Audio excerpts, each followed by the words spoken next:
नमस्कार दोस्तों। पुस्तक दिल से दिल तक, अध्याय 24, प्रार्थना की ताकत। 70 वर्ष की एक महिला हमारे अस्पताल में हृदयाघात के कारण भर्ती हुई। उनका इलाज काफ़ी जटिल था। एंजियोप्लास्टी करने के बाद भी उनकी स्थिति ठीक नहीं हुई। उनकी दोनों किडनियां काफ़ी कमज़ोर थीं। डायलिसिस भी करना पड़ा क्योंकि उनकी पेशाब पूरी तरह से बंद हो गई थी। उनका ब्लड प्रेशर बहुत घट रहा था और ऑक्सीजन की कमी की वजह से बाईपैप मशीन के द्वारा ऑक्सीजन दी जा रही थी। मुझे आशंका थी कि वे शायद ही बच पाएंगी। उनके परिवार के सदस्य बहुत अच्छे, सरल व सीधे थे। मैं उन्हें लगातार रोज़ जानकारियां देता था कि हम क्या प्रयास कर रहे हैं और किस तरह की स्थिति है। दिन गुजरते गए। मुझे परिवार वालों को कोई भी अच्छी बात बताने का मौका नहीं मिल पा रहा था क्योंकि उनकी तबीयत में कोई सकारात्मक सुधार नहीं था। मुझे हर लम्हा यह डर रहता कि आज कहीं परिवारजनों को मुझे कोई बुरी खबर न देनी पड़ जाए। उन्हें सारे समय बाईपैप मशीन लगी हुई थी क्योंकि उन्हें सांस में बहुत तकलीफ थी।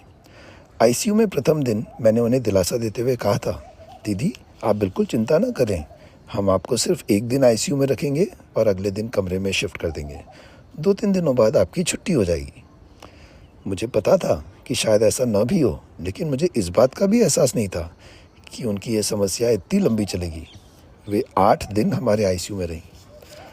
अंततः ईश्वर की कृपा से धीरे धीरे उनकी तबीयत में सुधार हुआ और वे ठीक हो गई। जब डिस्चार्ज का समय आया तो मैं बहुत खुश था।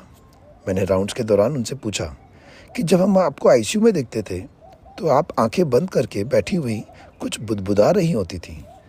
शायद आपको लगता होगा कि आप ठीक नहीं हो पा रही हैं और शायद इसलिए आप भगवान से प्रार्थना करती होंगी। दोस्तों, उस महिला ने जवाब दिया, डॉक्टर साहब मैं भगवान से प्रार्थना करती थी, यह बात सही है, लेकिन अपने लिए नहीं, आईसीयू में जो अन्य मरीज हैं उन सब के लिए। मैं भगवान से कहती थी कि सब जल्दी से जल्दी ठीक हो जाएं। मैं यह भी प्रार्थना करती थी कि कल सुबह जब मैं जागूं तो इनमें से कोई ना कोई मरीज स्वस्थ होकर आईसीयू से बाहर शिफ्ट होता नजर आए।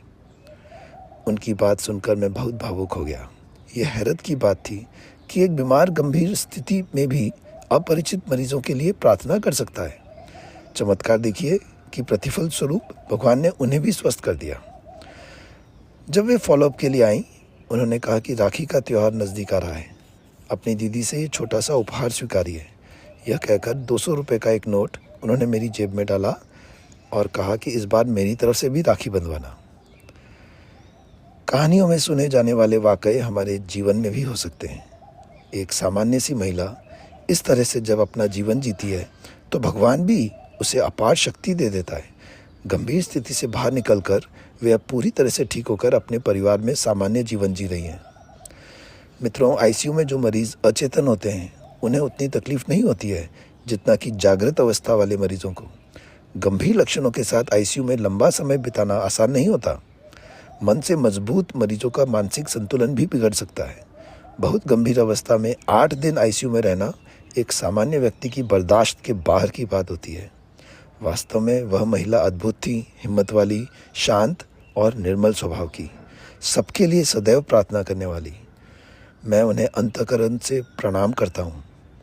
एक सामान्य सी महिला में आध्यात्मिकता का ऐसा भाव देखना मेरे लिए एक दैवीय अनुभव रहा। धन्यवाद।